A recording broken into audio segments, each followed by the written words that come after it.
Très bien, ben, bonjour à tous et bienvenue donc dans ce webinaire qui concerne les îles Canaries. Donc, vous avez ici présent pas mal de beau monde d'Agissons Ensemble. On a notre candidat actuel, Renaud Lebert, qui prendra la parole en premier donc dans 2 petites minutes. On a aussi avec nous François Rall, qui était l'ancien candidat d'Agissons Ensemble aux législatives de 2017 et 2018, qui nous donnera aussi un petit mot.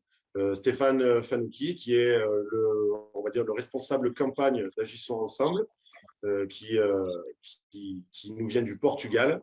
Et on a aussi donc Anna Saint-Dizier, qui est une élue des Français à l'étranger, domiciliée à Barcelone. Voilà. Donc, Renaud, si tu veux prendre la parole déjà pour te présenter, et après on laissera parler François.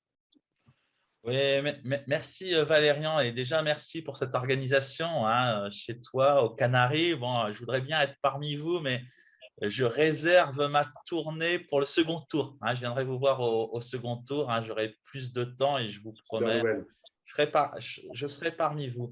Alors, rapidement, je vais me présenter en quelques minutes pour ne pas être trop long. Donc, je suis Renaud Lebert, j'ai une formation d'économiste. Je vis en Espagne depuis 2004. J'ai 3 enfants. Ma femme est espagnole. J'ai vécu aussi un an au Baléares, à Palma. Donc, je comprends un petit peu aussi l'éloignement consulaire, etc., le fait de vivre sur des îles. Bon, c'est vrai que la distance n'est pas la même de Mallorca à Barcelone que de chez vous à Madrid, mais il y a des thématiques communes voilà, qu'on pourra développer un peu plus tard. Donc, je suis très heureux d'être là parmi vous. C'est un plaisir aussi de vous connaître et de pouvoir après discuter avec vous. Donc, dans un premier temps, je vais laisser la parole à François Aral, que vous connaissez bien, candidat aux législatives il y a 5 ans, mais aussi élu comme conseiller des Français de l'étranger, aussi conseiller à l'AFE, pour votre île et pour la circonscription consulaire de Madrid. Ben voilà, je reviendrai vers vous tout de suite, mais je vais laisser la parole à François. Bonjour François. Bonjour à tous. Bon, déjà, pensez à éteindre les micros, comme ça évite les sauts de caméra. Merci d'abord à tous ceux qui, aux Canaries, représentent Agissons Ensemble depuis longtemps. Je vois apparaître Christophe Diaz-Postel qui était à Grande Canaria. Il y a évidemment Valérian Desmurs, notre relais très précieux, qui a repris le flambeau de la merveilleuse Francine Cochet, qui a été pendant longtemps une animatrice de la fraternité, qui aidait et qui aide toujours nos Français en difficulté. Donc moi, je suis élu local des Français des Canaries, auprès de la consul générale de France à Madrid, et je siège aussi à l'Assemblée des Français de l'étranger avec Renaud Lebert. Et en ce sens, très très rapidement, pour faire simple, l'essentiel, c'est quand même de vous donner la parole. Je voulais faire un petit bilan des 8 ans d'exercice de ce mandat, où je me suis beaucoup battu avec donc tous ceux qui me soutiennent pour les Français des îles, et souvent avec un peu d'amertume. C'est pour ça que l'envie d'un changement est plus forte que jamais. Et juste rappeler que malheureusement, moi, j'ai vécu le lent retrait de la France, qui s'est, on pourrait dire, confirmé avec ces 5 dernières années, où on n'a pas beaucoup vu la députée la députée proche de l'actuel gouvernement sur les îles, et que souvent, nous, les élus locaux, on a quand même l'impression d'être devenus de véritables supplétifs. On est submergés de sollicitations, donc des gens sur place. Pourquoi? Alors, tout simplement parce qu'il est devenu quasiment infernal de pouvoir refaire ses papiers d'identité. Quand on a une famille dans les îles ou un enfant qui doit refaire des papiers, il faut voyager donc à Madrid, ce qui a un certain coût, mais il est littéralement devenu impossible de trouver un rendez-vous sur la plateforme des passeports. On est quasiment sollicité tous les jours par des gens des Canaries et d'ailleurs, malheureusement, d'Espagne. Évidemment, c'est la conséquence, c'est pas par hasard, c'est la conséquence d'une décision on va dire de sécurité publique. Les Français exigent la prise d'empreinte, mais c'est surtout une décision économique, c'est-à-dire que les appareils de prise d'empreinte ne sont concentrés qu'à Madrid et à Barcelone. Il y en a d'ailleurs moins que d'agents dédiés à cette fonction. Et puis, il y a de moins en moins d'agents pour traiter tout ça à Paris, puisque il y a eu un plan d'économie qui s'appelle le plan Action publique 2022, je vous le passe, mais les gens ne le savent pas, il faut quand même le dire, qui a prévu la suppression de 10% de la masse salariale des affaires étrangères, et ça, forcément, ça a des conséquences sur place. Bon, j'ai vu aussi les associations des Canaries être toujours retoquées à Paris.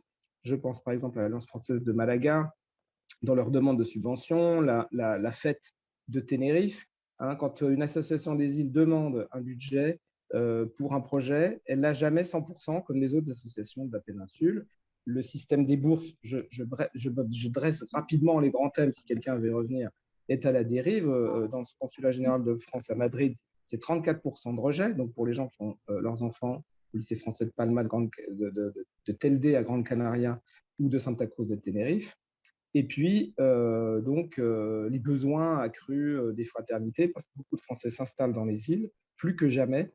Et certains, les petites affaires qui font faillite, tout simplement en difficulté sociale, et les associations de bienfaisance, il n'y en a d'ailleurs pas sur l'île de Grande Canaria, c'est un des grands défis, il y a toujours plus de besoins. Et puis enfin, avant de passer la parole à Renaud, je voulais rappeler qu'une des grandes thématiques qui nous est à cœur, il n'y a pas que nos problèmes locaux, il y a aussi des problèmes d'urgence globale, d'urgence européenne, c'est la question de l'environnement aux Canaries.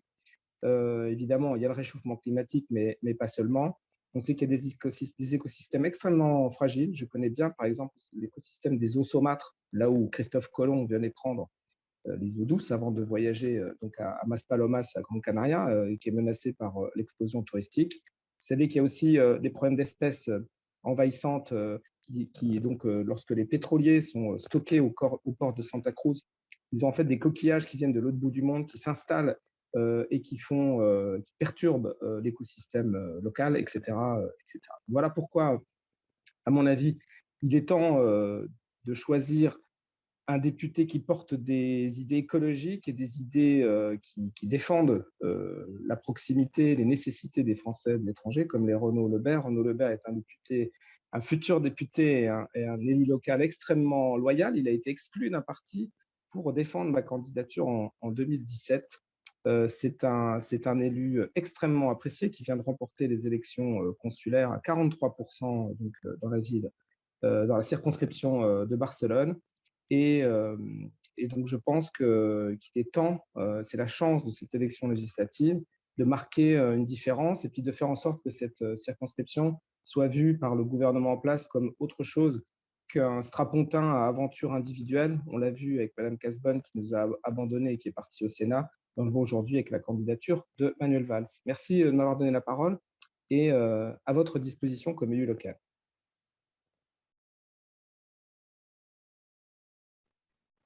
Ben, super, merci beaucoup François. Donc, Renaud, effectivement, si tu veux commencer, on va commencer par le thème de la difficulté extrême qu'on a par rapport donc à cette histoire de renouvellement de papier. Parce que c'est vrai que c'est, je pense, la préoccupation première de la majorité des Français qui vivent aux îles Canaries. Effectivement, c'est acheter un billet aller-retour, aller sur Madrid. Déjà, avoir un rendez-vous, c'est pratiquement impossible maintenant. Si le rendez-vous est extrêmement tôt le matin, on compte une nuit d'hôtel. Si on parle d'un couple qui a en plus de ça des enfants, ça revient à une véritable fortune. Donc, si tu veux nous en parler un petit peu, je te laisse la parole. Oui, il faut absolument apporter des solutions. Alors, il faut apporter des solutions humaines. Alors, il y a encore quelques années, je parle un peu de l'expérience donc des Baléares. Il y avait un agent consulaire qui était habilité à prendre les empreintes à Mallorca. Et donc, il faut rétablir ça aux Canaries, hein, qui est une agence consulaire où on trouverait un agent de catégorie B habilité pour prendre les empreintes. Ça éviterait, c'est donc un moyen humain, hein, ce n'est pas très complexe, hein, on crée un poste et comme ça, les habitants, les Français des Canaries pourront établir leur passeport, hein, faire les démarches sans avoir à se déplacer à Madrid ou parfois même à Barcelone, hein, pour certains. Hein, donc là, il y a une solution très simple, c'est donner un petit peu plus de moyens humains, hein, de proximité à travers, on peut choisir par exemple le consulat honoraire de Tenerife et ça serait, je crois, la meilleure solution parce que on voit, je pense qu'il y a un candidat qui propose de tout dématérialiser, mais c'est impossible. C'est impossible, le ministère de l'Intérieur ne va jamais l'accepter. On peut dire, voilà, vous pouvez faire un contrôle numérique, etc., faciès, etc. Pour l'instant, et jamais le ministère de l'Intérieur va accepter ce procédé pour établir online des papiers. Donc, le moyen serait de créer tout simplement un poste de catégorie B du ministère des Affaires étrangères habilité à la prise des empreintes. Ce n'est pas plus compliqué. Ceci existait jusqu'il y a 5 ans, je crois, à Mallorca. Ça, c'est une solution très simple. Voilà. Super, merci. Donc effectivement, on s'aperçoit que certaines propositions d'autres candidats sont un petit peu utopistes, farfelues, oui, merci. Et surtout, on sent que c'est réellement de la propagande, car le candidat en question est en poste depuis déjà quelques temps. Il n'y a absolument rien qui a été avancé à ce sujet. Merci beaucoup. Si maintenant vous le voulez bien, je parle également donc, à Anna et à François. On peut parler un petit peu aussi du système de bourse, le système scolaire français globalement en Espagne, au Portugal, mais peut-être encore plus précisément sur les îles Canaries. Nous avons 2 lycées français, pour ceux qui ne le savent pas, un donc à Tenerife sur Santa Cruz et un autre à Gran Canaria. Si Renaud, tu veux peut-être encore continuer à prendre la parole. Je veux bien en parler. Moi, je suis toujours sensible à l'éducation en tant que professeur d'SES au lycée français de Barcelone. Donc, c'est un domaine. C'est vrai que vous avez 2 établissements qui dépendent de la mission laïque. Voilà. Donc, la mission laïque, c'est toujours une gestion très particulière. Bon, ils ont quand même les moyens, mais ils essayent de plus en plus de se détacher de la EFE. Formation interne, etc. Ils mutualisent moins. Donc, je pense qu'il faut que la mission laïque reste déjà dans le giron de l'AEFE, qui n'est pas de séparation, qui est davantage de coopération. Je crois que vous allez jusqu'au bac aussi à travers le Bachibac. Alors là aussi, moi, je trouve que c'est toujours dangereux, le Bachibac. Pourquoi pas faire un bac, continuer au bac avec le bac français, parce que le Bachibac est très concurrentiel et je pense que, bon, ça, c'est après, je ne connais pas non plus tous les aboutissements, mais je crois que c'est important aussi de bien penser l'enseignement jusqu'en terminale et après avoir vraiment des bacs français. On peut penser aussi au bac international ou dans le cas aussi donner la possibilité, s'il n'y a pas cette possibilité de prolonger jusqu'au bac français, Bachibac, donner la possibilité aux enfants de demander des bourses, donc en primero de bachillerato et secondo. Voilà. Je pense que ça serait important que les familles qui font l'effort de scolariser jusqu'en terminale, donc leurs enfants puissent bénéficier des bourses jusqu'à la fin de leur scolarité secondaire. Et aussi, là, il faut être conscient de donner davantage de moyens aux établissements MLF, donc d'avoir des établissements qui marchent bien. Je sais que ça marche bien dans vos îles. Il y a davantage de Français aussi qui s'installent, donc davantage d'enfants. Mais il y a toujours une fragilité financière à la MLF. Dans des petits établissements comme ça joue à quelques classes, non? Là, actuellement, la situation commence à se compliquer. Effectivement, on a eu un petit peu… Ça a marché un peu mieux pendant un temps, les îles. Gran Canaria a commencé à décliner et c'est aussi le cas maintenant à Tenerife. Et comme tu l'as dit, il y a de plus en plus de Français qui viennent s'installer sur les îles. Mais effectivement, avec le système de bourse actuel, c'est extrêmement compliqué. Beaucoup de gens sont découragés et préfèrent le système, le système espagnol qui est donc beaucoup plus simple pour les parents français pour inscrire leurs enfants. Donc, Tenerife commence maintenant, lui aussi, comme l'ensemble, on va dire, du réseau scolaire MLF sur le territoire, à décliner lui également. L'année prochaine, on ne sait pas encore, mais on a certainement une suppression de classes l'année prochaine à Tenerife, donc avec la perte d'un enseignant et d'un ACEM, une aide scolaire qui est dans la classe en maternelle. Voilà. Ouais, mais pour une petite seconde, tout est lié. déjà, il n'y a plus de services publics aux Canaries, hein. Les classes se remplissent moins bien. Le système de bourse est défaillant, hein. Il est plus incitatif, il est davantage punitif, hein. Donc, surtout pour remplir les petites classes, il faut inciter les parents à mettre leurs enfants à les scolariser. Et ça se passe par un système de bourse davantage généreux. Avant tout, il faut raisonner le système de bourse. On ne devrait pas parler de bourse, on devrait d'incitation, d'aide à la scolarité. S'il fonctionne plus comme une incitation, ça ne fonctionne pas. Et donc, on voit dans les petites classes, parce que remplir les petites classes, c'est avoir un étudiant, je veux dire, jusqu'en terminale, hein, et tout va se répercuter. Donc, c'est ça qui est inquiétant. Donc, il faut absolument renverser la vapeur avec plus de moyens, avec des bourses, hein, un système de bourse beaucoup plus attractif. Et aussi, c'est lié au service public, parce que pour attirer plus de familles, il faut aussi qu'il y ait un consulat qui marche bien, qui donne des papiers, etc. Hein, donc, on ne peut pas tout, on va dire, il y a des liens, et c'est encore là le manque de moyens, le manque d'inventivité, hein, de nos responsables, de nos politiques. Et c'est vrai que depuis 10 ans, hein, les députés qu'on a vus des Français et de l'étranger sont totalement désintéressés des Canaries et de leurs problématiques. Alors, juste pour rebondir sur ce que tu viens de dire, hein, un de tes adversaires pour ces législatives dit que si le système de bourse ne fonctionne pas, c'est à cause des familles qui ne prennent pas conscience que l'État peut les aider. Or, la réalité est tout autre, c'est que c'est extrêmement compliqué, extrêmement intrusif. Il faut voir certaines questions qui sont posées dans le système de bourse aux familles. Et c'est ça qui démotive réellement et non pas la méconnaissance des familles de ce système de bourse. Donc là, encore une fois, il va falloir simplifier tout ça, je pense, hein, pour que les familles se sentent de faire cette demande réellement. François, tu voulais peut-être prendre la parole à ce sujet-là. Ben, je veux bien. On voit bien que Renaud Lebert connaît parfaitement ces circonscriptions. Il connaît le statut des établissements et des problématiques dans les Canaries. Je voulais rajouter une chose à la description qu'a fait Renaud. Bon, moi, comme élu de terrain, les dossiers de bourse qui sont systématiquement rejetés, on en est à 34%.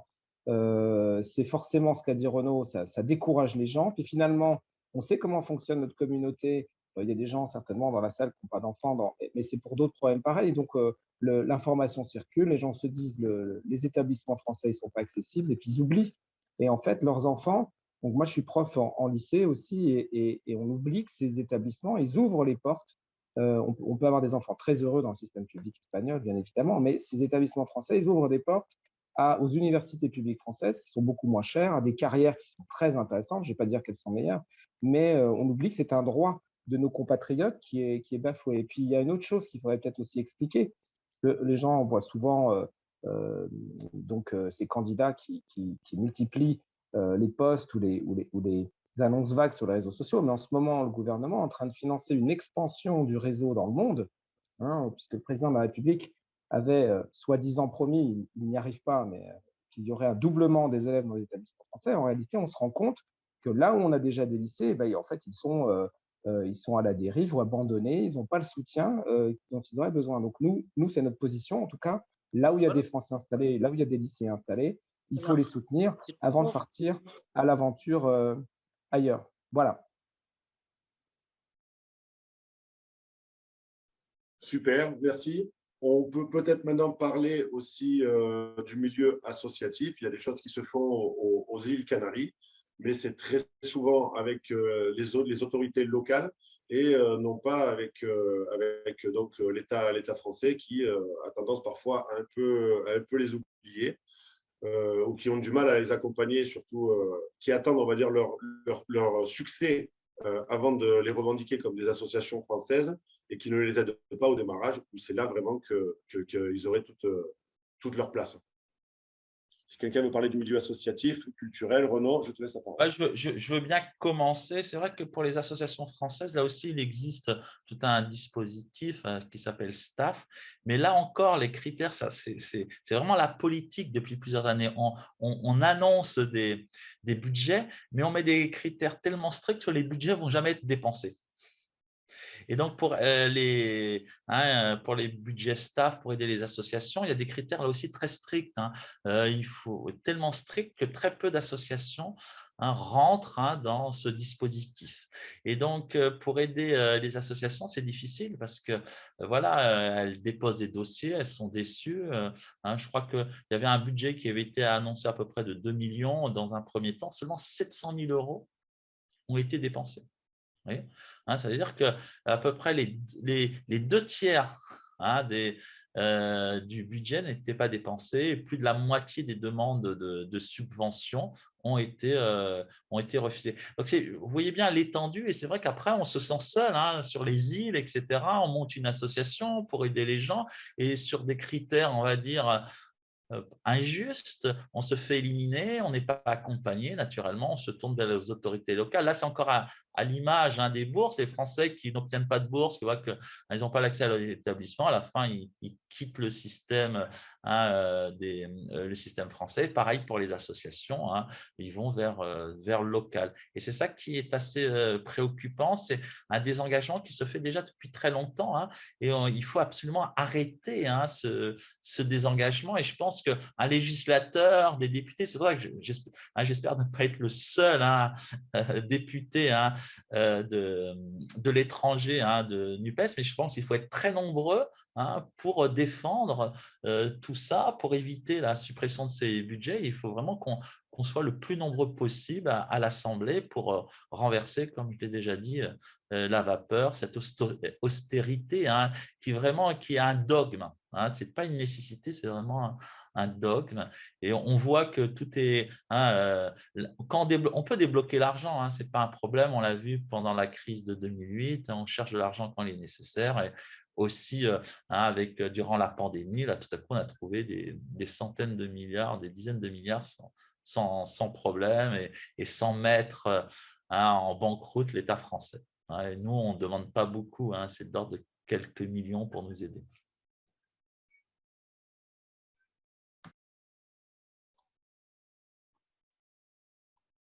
Merci. Voilà, on a deux personnes qui vont nous rejoindre là, donc Francine, que nous parlait tout à l'heure, François. Donc, bon, effectivement, on se rend compte qu'encore une fois, on nous vend une certaine quantité de rêves, pour parler de subventions, qui en réalité ne sont là que c'est de la poudre de perlimpinpin. Ils nous vendent de ça et en fait, cet argent n'est pas utilisé. Donc, voilà. Merci beaucoup. Renaud, tu veux redire quelque chose? La petite chose, c'est que du fait des défaillances encore là du système, souvent, c'est les associations qui pallient les défaillances de l'État espagnol, de l'État français, etc. Donc, elles sont très, très importantes. Il faut les aider, que ce soit dans le social, mais aussi défendre le culturel. Le culturel permet un effet sur le lien social, la cohésion sociale, pas seulement entre les Français et aussi leur environnement, avec les Canaries, etc. Donc, il faut à la fois défendre les projets culturels, les projets aussi sociaux, mais pas seulement. Absolument. Merci beaucoup, Renaud, pour ces quelques précisions. Si vous voulez, maintenant, on peut peut-être parler, donc, comme le disait au tout début François, un petit peu sur l'écologie, même si c'est vrai qu'un député des Français aura peut-être du mal à peser sur le gouvernement canarien, mais en tout cas, sur l'échelle un peu plus générale de l'ensemble de la circonscription, le député doit lui aussi apporter à l'Assemblée cette nécessité donc, de l'écologie parce que malgré tout, c'est, on va dire, le plus urgent actuellement. Oui, alors voilà, il y a l'urgence climatique, on la vit tous les jours dans notre quotidien, mais on ne peut pas séparer l'urgence climatique avec les problèmes sociaux. Tout est lié. Vous voyez, les problèmes qu'engendre le tourisme de masse aux Canaries, le changement climatique, des espèces qui sont transportées, qui arrivent, des espèces, par exemple, nocives, ça peut être des coquillages, des algues, etc., du fait du transport international, etc. Donc, il y a un mélange de la faune et de la flore un petit peu bizarre qui crée aussi des problèmes. Donc, tout est lié. Notre consommation, notre santé, nos logements, la mobilité avec l'environnement. Donc, souvent, parfois, on nous accuse, on dit, voilà, vous allez revenir à la lampe à huile. Ce n'est pas du tout ça. C'est que l'écologie est avant tout sociale. Voilà. Donc, on peut voir dans la malbouffe, par exemple, hein, les catégories les plus défavorisées, ce sont eux qui sont les premières victimes, hein, du changement climatique. Hein. Donc, les zones polluées, la malbouffe, etc. Hein. Le logement aussi, c'est important. Et après, je voudrais revenir aussi qu'un député à l'étranger aussi peut échanger de bonnes pratiques. Hein, peut être un catalyseur pour organiser des réunions, pour faire des échanges, etc. Hein, il y a tout un problème des îles. On peut travailler aussi avec d'autres élus, hein, des élus espagnols, etc. Donc, échanger de bonnes pratiques. Je pense qu'il y a des solutions. Les solutions existent, il faut les mettre en œuvre. Et je pense que c'est aux députés d'aider à mettre en œuvre ces solutions. Déjà par le législateur, parce que là, c'est vrai qu'il faudra, hein, dès juillet mettre en place, hein, si on est élu, hein, des lois, hein, accélérant cette transition énergétique, climatique, mais aussi sociale. Et aussi, hein, une fois élu député, il faut que le député mette en place des bonnes pratiques, hein, diffuse, échange, etc., et avec les autorités locales. Et je pense que nous, en tant que parti de gauche, on a aussi des relais à gauche, hein, parmi hein, les députés des Canaries, les autorités régionales, etc. Et donc, ce n'est pas l'idée de décider hein, de se mettre dans la politique espagnole, mais c'est d'échanger, de mettre en place hein, des échanges hein, d'informations, c'est essayer d'aider, etc., d'impulser des projets. Ça peut être aussi, moi je crois beaucoup à l'Europe aussi, des projets européens. Je sais que les Canaries, hein, il y a toute une problématique européenne sur les Canaries, sur hein, des investissements dans le domaine à la fois du tourisme, de la protection de l'environnement et aussi de sociaux, hein, parce que les Canaries ont toujours hein, eu des aides européennes et peut-être aussi, là, aussi les renforcer à travers hein, nos collègues donc, au Parlement européen. Là, on en revient aussi, comme tu disais, donc le social, l'écologie. Par exemple, faire un aller-retour dans la journée sur Madrid pour faire des papiers, je ne suis pas certain que ça soit des plus écologiques. Et au niveau de la taxe carbone, pour faire juste un papier, prendre prendre les empreintes de quelqu'un, c'est effectivement pas le plus adapté au niveau écologique. Donc, effectivement, merci beaucoup. Merci beaucoup. Je vois que Patrice s'est présenté un petit peu, donc, qui nous vient aussi des Grands Canaries, qui nous a parlé un petit peu donc, de sa situation. C'est très gentil de sa part. On nous explique un petit peu son parcours, le parcours du combattant aussi pour venir jusqu'aux îles. Même si on est quand même mieux desservi maintenant, c'est toujours un peu compliqué. C'est pour ça qu'on se sent réellement isolé d'un point de vue géographique, certes, mais surtout d'un point de vue de réel soutien administratif de l'État. Les Canaries ne font pas partie des priorités, alors que, comme on l'a dit tout à l'heure, on est en plein boom. Hein, de plus en plus de Français viennent s'installer sur les îles Canaries. Merci beaucoup. Oui, Christophe, tu veux prendre la parole? N'hésite pas. Oui, bonjour. Je ne sais pas si vous m'entendez bien. Ça va. Ok, j'ai mes oreillettes, mais je ne sais pas si elles marchent. Je voulais faire un petit point par rapport au papier d'identité. Avant, on les faisait ici à Las Palmas. Je ne crois pas que ce soit très compliqué qu'on puisse les faire, sinon à Las Palmas, à Tenerife. Et ma carte d'identité est périmée depuis au moins 7-8 ans, française. Il y a une petite question, c'est un peu une connerie, mais nous, pour voter, on doit aller au lycée français. Le lycée français de Grande Canarie est isolé à 20 km de la capitale, à 30 km du sud. Il faut y aller en voiture. Pour voter, pour moi, c'est pas facile. À 100 mètres de chez moi, il y a l'Alliance française.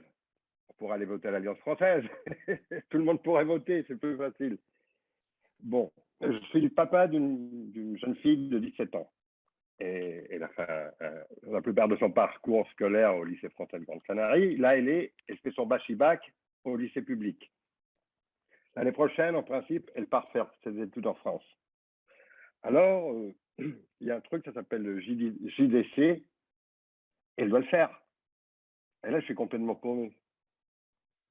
Alors, je voudrais savoir comment une jeune fille qui va rentrer, qui ouais, qui rentre, bon, qui va vivre en France, peut faire ces journées de défense civique.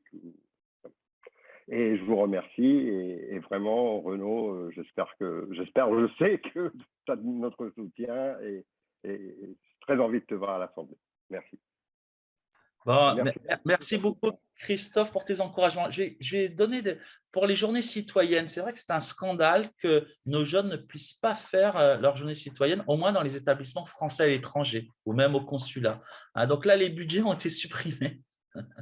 Et donc, il y a encore quelques années, je me souviens, encore 7-8 ans, dans les établissements français, au moins, il y avait ces journées citoyennes, une journée, une demi-journée. Et ce qui était bon, parce qu'il y avait beaucoup de jeunes Français qui n'avaient jamais été au lycée français qui y venaient. Et donc, c'était vraiment un rite de passage important pour obtenir d'une certaine façon le droit de vote, sa citoyenneté française, etc. Donc, hein, c'était vraiment de l'instruction civique dans le bon sens du terme. Et donc, ce n'est pas fait. Donc, après, il faudrait transformer aussi ces journées citoyennes à la fois aussi des journées citoyennes, enfin on va dire, il ne faut pas non plus que ça soit trop long, mais aussi avec une dimension environnementale, d'information sur la protection de l'environnement, etc., hein, sur le social, etc. Pas seulement militaire, hein, voilà, que ce ne soit pas seulement une préparation militaire. Alors, on peut aussi en mettre un petit peu, hein, moi je ne suis pas contre, mais mettre aussi une dimension environnementale et une dimension sociale. Alors, pour revenir au bureau de vote, c'est vrai que moi, j'ai déjà tourné même en Espagne, et le choix des bureaux de vote n'est pas toujours très pertinent. Hein, on pourrait très bien, à l'Alliance française, mettre un bureau de vote hein, qui doit être plus au centre de la ville. Hein, ça n'empêche pas de mettre un bureau de vote au lycée, on peut bien se garer, peut-être, où les gens connaissent, mais aussi pour les gens qui sont un peu plus urbains, c'est ouvrir un bureau de vote à l'Alliance. Là aussi, c'est important parce que le fait d'aller voter à l'Alliance, les gens aussi découvrent l'Alliance parfois, etc. Ça leur fait aussi, ce n'est pas négatif de la pub. Et aussi, c'est un bon moment hein, durant les élections de tous se retrouver en tant que Français. C'est pour ça que c'est important encore le vote à l'urne. Hein, ce n'est pas le vote Internet qui va remplacer parce que c'est un bel acte républicain de se retrouver un dimanche de temps en temps et toute la communauté française se retrouve, quelle que soit son opinion politique, derrière le vote qui nous unit quand même. Et, moi, je trouve que je valorise. Alors aussi, pour ton idée, enfin, moi, je l'avais proposé cette idée, c'est on a fermé les consulats, c'est remettre de l'humain, hein, c'est remettre un agent de catégorie B, comme j'ai dit précédemment, apte à prendre des empreintes, et voilà ça. Et donc, au lieu que tout le monde parte vers Madrid, hein, des centaines de Français partent vers Madrid pour faire leur passeport, on fait venir une personne pour pouvoir, hein, à plein temps, pour pouvoir émettre ces passeports. Je sais qu'il y avait cette possibilité aux Canaries, il y avait cette possibilité aux Baléares, ils ont supprimé le poste. Voilà, c'est assez scandaleux. Et voilà. Et là, nos députés sortants, etc., ils n'ont pas bronché, ils ne sont même pas intervenus, ils ont rien fait. Donc, c'est dommage. C'est vrai que vous devez déjà les Français d'Espagne, Portugal, selon les régions où ils habitent, ils se sentent un peu isolés. Et vous, aux Canaries, cet isolement doit être encore plus sensible. Hein, vous devez encore plus le ressentir. Ils nous vendent des tournées d'urgence qui sont de 2-3 fois par an où il y a à peine, on va dire, une centaine de rendez-vous sur l'ensemble de tous les Français. 50 sur l'ensemble, donc Francine vient de me corriger, 50 rendez-vous sur 2 jours lors de ces tournées. Et évidemment, ce n'est pas suffisant. Les gens prioritaires, ce sont les gens en grande difficulté, donc souvent sur des handicaps, évidemment, hein, bien évidemment, ou des gens en grande détresse économique. Mais pour les familles moyennes, encore une fois, on n'est pas du tout considéré. On se sent encore une fois, comme tu le disais, laissé à l'abandon. Ouais, et en plus, ces tournées consulaires, elles ne vont pas résoudre les problèmes parce que pendant que les agents sont en tournée, le service à Madrid ne fonctionne plus. C'est les mêmes personnes. Ah oui, d'accord, effectivement. Oui, effectivement. Pareil à Barcelone, etc. Donc, c'est ça, il faut remettre de l'humain. Et les solutions sont, on va dire, très, très simples. Hein, voilà, il n'y a pas besoin de solutions complexes, etc. Alors, j'avais Patrick qui est avec moi, qui voudrait poser une question. Oui, bonjour. Si, Parle plus fort, peut-être, Patrick. d'accord, ouais. Si ce n'est pas possible d'avoir un employé à plein temps ici de catégorie B, peut-être que c'est possible d'envoyer tous les 14 du mois, par exemple, quelqu'un de Madrid pour prendre les empreintes et faire ce qu'il est habilité à faire. Et au moins, on sait que chaque mois, eh bien, on peut accéder à ça. Et puis, voilà, ça risque d'être quand même moins cher que d'avoir un employé à temps complet ici. C'est peut-être aussi une possibilité, une solution. Ça peut être une solution, mais ils ont la valise Itinéra, je ne sais plus si ça s'appelle encore Itinéra. Cette valise, elle est assez difficile à transporter, etc. C'est protégé et un agent ne peut pas venir tout seul. Hein. C'est toujours au moins 3 agents. Je ne sais pas que dans leur protocole comment c'est. Peut-être François va pouvoir compléter. Mais pour moi, ça peut être une solution, hein, faire des tournées plus souvent. Mais il y a une autre solution aussi, c'est donner au consul honoraire la possibilité de prendre les empreintes. Voilà. Ça serait… Mais bon, après, c'est juridique. Hein, il faudrait changer la loi. Mais il y a des solutions, hein, des solutions très simples. Moi, je préférais que ça soit un agent public. Et parce que l'agent public, il ne va pas seulement vous donner les passeports, il va aussi faire du social, il va vous conseiller, il va vous orienter. En cas de difficulté, je ne sais pas, de perte de papier pour la masse de touristes qui arrivent, parce que vous avez quand même, comme nous à Barcelone ou aux Baléares, il y a beaucoup de touristes selon les périodes. Il y a une demande énorme. Donc là aussi, ça sera un agent habilité aussi à donner des sauf-conduits comme le fait déjà le consul honoraire, mais aussi d'appuyer les gens qui sont en situation difficile, les Français de passage, etc. Donc, ce n'est pas seulement un agent consulaire qui va prendre l'identité, mais ça sera, il fera une fonction de service public beaucoup plus ample. Il y a aussi la solution, moi je le vois, qu'on donne au consul honoraire la possibilité de prendre les empreintes, comme dans d'autres pays. Tu m'interpellais, Renaud, je suis complètement d'accord avec ta vision une fois de plus. Et quand on connaît l'histoire des Canaries, c'est justement ce qui s'est passé, c'est-à-dire qu'on a enlevé des agents en 2015 à Grande Canaria. On avait d'ailleurs fait une très grande pétition. On nous avait dit que Tenerife devenait le centre principal. Et puis finalement, on a vu que Tenerife, avec le changement de la prise d'empreinte, devenait finalement une périphérie, qui est un peu l'intention de nos autorités. Et il faut remettre un centre à part entière. Et comme tu dis très bien, l'agent consulaire, certains d'entre vous se rappellent peut-être de Christine à Tenerife, elle était transversale. Elle faisait le dossier de bourse de la famille en difficulté, la signalait à la fraternité si c'était nécessaire, aiguillait les Français de passage, parce que dans les Canaries, il y en a un paquet. Et c'est ça qu'il faut retrouver. En réalité, on voit une France qui se gargarise de grands mots, de communication, mais qui, sur le terrain, devient toute petite. On voit d'autres pays, si vous connaissez des Belges des Canaries, en tout cas sur la côte en Espagne, le consul honoraire belge vous fait votre passeport dans la journée. Et il n'y a pas cette situation. C'est finalement le premier service public de pouvoir assurer, quand on entend Christophe Diaz dire qu'il n'a plus de papier depuis 8 ans en état, moi j'ai un peu… ça c'est scandaleux du point de vue de la République et de son devoir vis-à-vis des 2 millions de Français qui résident à l'étranger. C'est le cas maintenant de beaucoup de personnes. Hein. Beaucoup de personnes prennent la nationalité espagnole justement pour ne plus avoir ce problème. Hein. Moi-même, mes enfants ont la nationalité espagnole.